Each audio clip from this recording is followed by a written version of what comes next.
série sur le futur.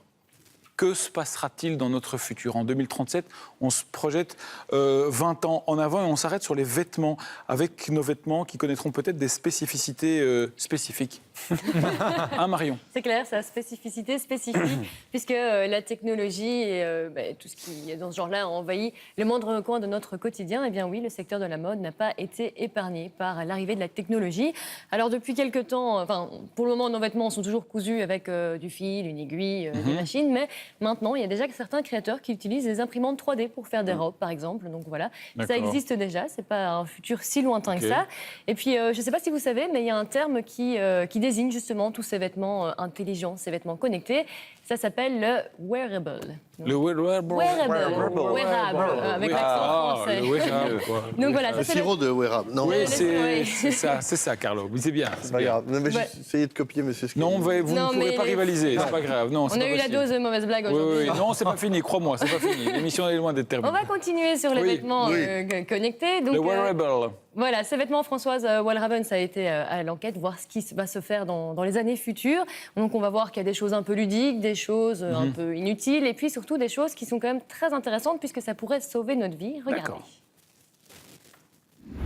Technologic, technologic, technologic. Buy it, use it, break it, fix it, trash it, change it, melt, upgrade it, charge it, point it, zoom it, press it, snap it, work it, quick erase it, write it. Dans les années 60, la célèbre série américaine Star Trek imaginait des vêtements futuristes assez sobres, des t-shirts colorés, des mini-robes. À la même époque, le styliste français Paco Rabanne, lui, déclinait ses petites robes métalliques. En 2010, dans le film Tron, l'héritage, les combinaisons interactives se métamorphosaient en bolides carrément. Et en 2037, à votre avis, comment serez-vous habillés ? Souvent en latex blanc. Des combinaisons de refroidissement, parce que la terre, elle se réchauffe. À poil, s'il fait trop chaud. Les vêtements s'adaptent peut-être aux météos. Si je maigris, hop, il s'adapte automatiquement. Si je grossis, hop, il s'adapte automatiquement. Un polo qui s'adapte à votre morphologie, à la température aussi, qui s'illumine la nuit ou change de couleur en fonction de votre humeur. C'est le rêve des clients de la marque Lacoste. Fiction ? Non, réalité. Des Anglais, The Unseen, ont développé un vêtement qui change de coloris en fonction du vent, du soleil ou de la pluie. Mais le futur, ce sont surtout des vêtements connectés aussi, des vêtements surtout connectés. C'est ce que fabrique depuis 2 ans à Mulhouse cette petite start-up, Spinelli Design, qui a fait un buzz au Salon mondial de l'électronique à Las Vegas.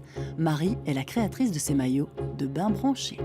C'est un capteur solaire qui est relié à une application dans laquelle on va répondre à un certain nombre de questions. Donc le type de peau, la crème solaire utilisée, l'endroit où on se trouve. Et à partir d'un certain moment, par exemple pour moi, au bout d'1 heure, on va me dire « attention, il faut vous remettre de la crème solaire ». Ce bikini connecté coûte 169 €. Autre innovation, ce jean 100% made in France vendu 149 €.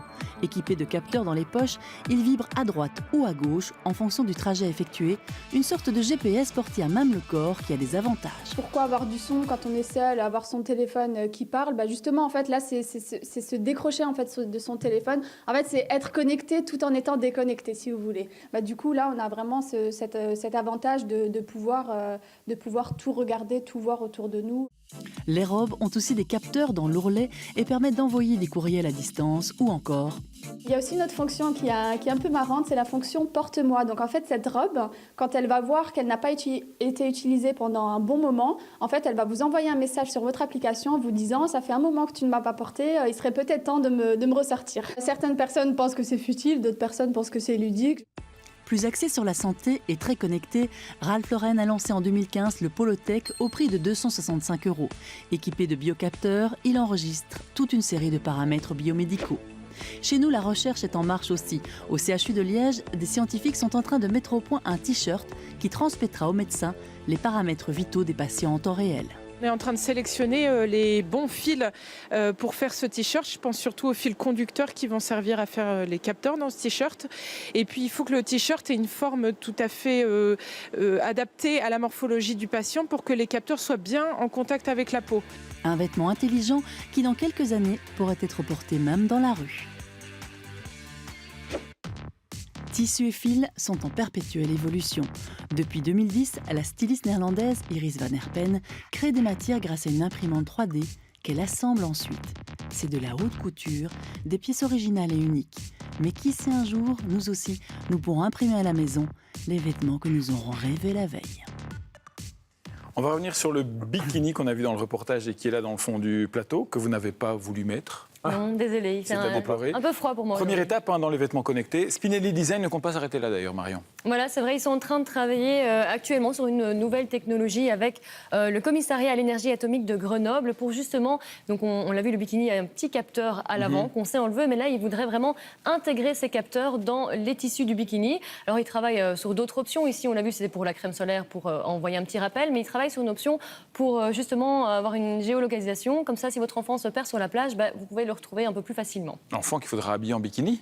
Ou en maillot, Non, si c'est une fille, un bikini, pourquoi pas. Bon, on l'a vu dans le reportage, les vêtements du futur pourraient réellement avoir un intérêt médical. On a 2-3 exemples à présenter aussi. Voilà, on va commencer par le rayon bébé, donc le rayon bébé qui inspire beaucoup de start-up en matière de nouvelles technologies. Et notamment pour les parents stressés, eh bien, il peut y avoir des chouettes solutions. Par exemple, ici, on a la chaussette Owlet Baby Care. Alors, cette chaussette, eh bien, elle est équipée d'un capteur qui envoie en permanence eh bien, un rapport sur le taux d'oxygénation du bébé, est-ce qu'il respire bien, etc. Il faut arrêter aussi à un moment. Et justement, donc, pour éviter de stresser tout le temps par rapport à la mort subite du nourrisson, savoir si votre enfant respire bien. Il envoie aussi un petit rappel, par exemple, si votre enfant dort sur le ventre avec le visage contre le matelas, et bien là aussi, il envoie un rappel. Alors ça, c'est pour la chaussette. Il y a le même principe qui fonctionne avec un body, le body Mimo, qui fait exactement la même chose. Alors vous avez vu les prix, hein, $199, $299 pour la chaussette. C'est quand même pas tout à fait donné. Et dans le futur, certains vêtements seront carrément imprégnés de médicaments. Voilà, ça existe aussi. Donc, ça s'appelle le dermasilk qu'on voit ici. En fait, c'est un mélange entre de la soie. Pour les fumeurs, en fait, c'est le même principe. Ouais, sauf que ça recouvre toute la peau. Donc, c'est un mélange entre de la soie et un revêtement microbien. Et là, c'est vraiment utile pour les personnes qui ont de l'eczéma ou du psoriasis. Et donc, ça se met à même la peau. Ouais. Et donc, le revêtement microbien, antimicrobien, va justement éliminer tout ce qui dérange sur la peau. Des vêtements qui pourront aussi prévenir de la pollution de l'air quand on les porte, quand on respire. Voilà. Eh bien, en fait, vous pouvez tout simplement mettre un pull qui s'appelle Aerochromix. On va avoir une représentation ici. Donc, vous mettez ce pull et il détecte 3 types de pollution. Les pollutions de monoxyde de carbone, les particules fines, mais aussi la radioactivité. Donc, vous vous promenez en ville et là, le pull change de couleur. Vous allez voir apparaître des sortes de... En même temps, s'il change de couleur, c'est pas très... C'est voilà. Un peu flippant. Ça veut dire que c'est pollué, quoi. Et ça coûte cher, ça coûte $500. Alors, c'est ça. Donc, c'est pas très utile puisqu'au final, ça vous met au courant qu'il y a de la pollution, mais ça ne vous propose pas de solution. Donc, à parcourir, elle est un peu plus loin. Il y a aussi une autre solution, là un peu plus utile, c'est un foulard anti-pollution. Là, ce sont des Français qui l'ont inventé. Ouais. Et ce foulard vous envoie aussi également sur votre GSM un rapport de la qualité de l'air. Donc pour savoir si vous êtes à vélo, eh bien, vous traversez une zone qui n'est pas très bonne pour vos poumons. Donc là, c'est un peu plus intéressant. C'est entre 65 et 105 € en fonction du modèle que vous choisissez. On termine avec une paire de gants qui pourrait donner la parole au muet. Oui, ça c'est un prototype qui est en train d'être créé. On va voir une petite vidéo qui est un petit extrait qui est assez impressionnant pour mieux comprendre comment ça fonctionne. Thomas.